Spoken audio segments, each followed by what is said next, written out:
Selamat pagi para sahabat sekalian dimanapun Anda berada. Jumpa lagi dengan saya, Rinong Dukun Altum, dalam Renungan Embun Rohani Pagi dari Kota Ambon, Manise.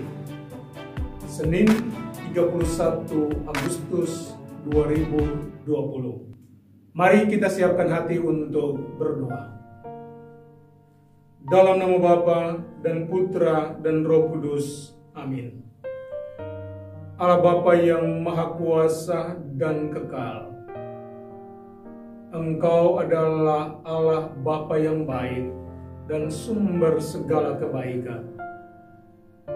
Dan Engkau menghendaki agar ketika kami hidup, kami juga berbuat baik kepada sesama kami, sama seperti Engkau berbuat baik kepada kami. Kami mohon, curailah kami Roh Kudus-Mu, agar firman-Mu yang akan kami dengarkan di pagi hari ini membantu dan menguatkan kami dalam melakukan kebaikan, walaupun kami kadang ditolak, tidak dihiraukan dalam hidup kami. Doa ini kami panjatkan kepada-Mu dengan perantaraan Kristus Tuhan kami. Amin. Dalam nama Bapa dan Putra dan Roh Kudus. Amin. Tuhan sertamu dan sertamu juga. Inilah Injil suci Yesus Kristus menurut Santo Lukas. Dimuliakanlah Tuhan. Sekali peristiwa, datanglah Yesus di Nazaret, tempat ia dibesarkan. Seperti biasa pada hari Sabat ia masuk ke rumah ibadat. Yesus berdiri hendak membacakan kitab suci. Maka diberikan kepadanya kitab Nabi Yesaya. Yesus membuka kitab itu dan menemukan ayat-ayat berikut. Roh Tuhan ada padaku, sebab aku diurapinya untuk menyampaikan kabar baik kepada orang-orang miskin. Dan aku diutusnya memberitakan pembebasan kepada orang-orang tawanan, penglihatan kepada orang-orang buta, serta membebaskan orang-orang yang tertindas. Aku diutusnya memberitakan bahwa tahun rahmat Tuhan telah datang. Kemudian Yesus menutup kitab itu dan mengembalikannya kepada pejabat. Lalu ia duduk dan mata semua orang dalam rumah ibadat itu tertuju kepadanya. Kemudian Yesus mulai mengajar mereka, katanya, "Pada hari ini genaplah ayat-ayat kitab suci itu pada saat kalian mendengarnya." Semua orang membenarkan Yesus. Mereka heran akan kata-kata indah yang diucapkannya. Lalu mereka berkata, "Bukankah dia ini anak Yusuf?" Yesus berkata, "Tentu kalian akan mengatakan pepatah ini kepadaku, 'Hai tabib, sembuhkanlah dirimu sendiri. Perbuatlah di sini, di tempat asalmu ini, segala yang kami dengar telah terjadi di Kapernaum.'" Yesus berkata lagi, "Aku berkata kepadamu, sungguh tiada nabi yang dihargai di tempat asalnya. Aku berkata kepadamu dan kataku ini benar. Pada zaman Elia terdapat banyak wanita janda di Israel ketika langit tertutup selama 3 tahun dan 6 bulan. Dan ketika bahaya kelaparan yang hebat menimpa seluruh negeri.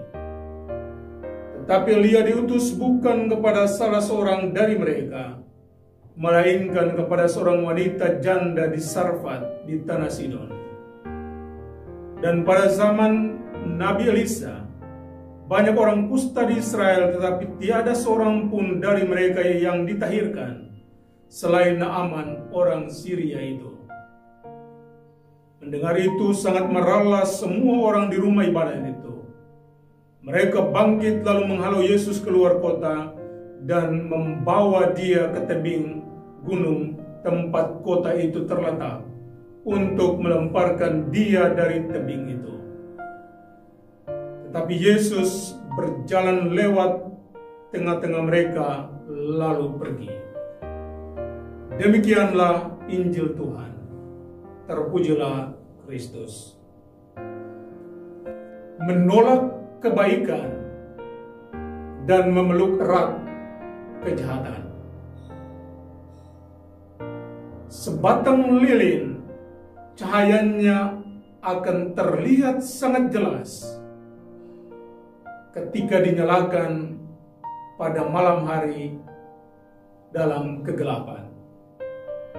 Demikian pun perbuatan baik setiap orang akan sangat terlihat dan dirasakan ketika Anda melakukan di tengah-tengah orang yang hatinya jahat.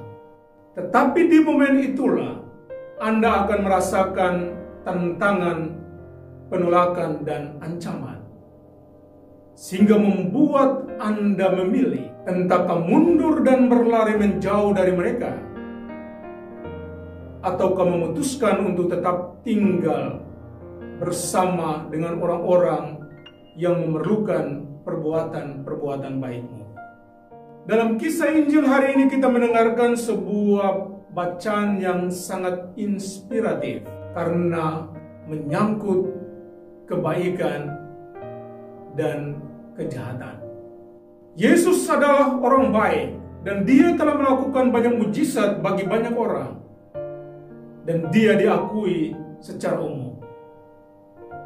Dan ketika dia kembali ke tanah asalnya, ke desanya, ke kotanya, dia lalu menebarkan kebaikan itu. Tapi apa reaksi orang-orang sekampungnya? Mereka menolak Yesus. Mereka menolak kebaikan, mereka menolak orang baik. Sebaliknya, mereka memeluk erat iri hati dan kejahatan. Hari ini kita belajar untuk meyakinkan akan beberapa hal penting ini. Menjadi orang baik itu tidak sulit. Tetapi berjuang untuk menjadi orang baik itulah yang sulit untuk dilakukan oleh banyak orang. Tapi saya mau meyakinkan Anda di pagi hari ini bahwa Anda dapat menjadi orang baik ketika Anda memutuskan untuk menjadi baik dan melakukan kebaikan setiap saat. Kedua, kadang karena iri hati, kecemburuan, maka yang keluar dari hati dan tindakan kita adalah menolak orang baik dan kebaikannya, sebaliknya memeluk erat kejahatan dan niat jahat di dalam hati dan pikiran kita. Ketiga,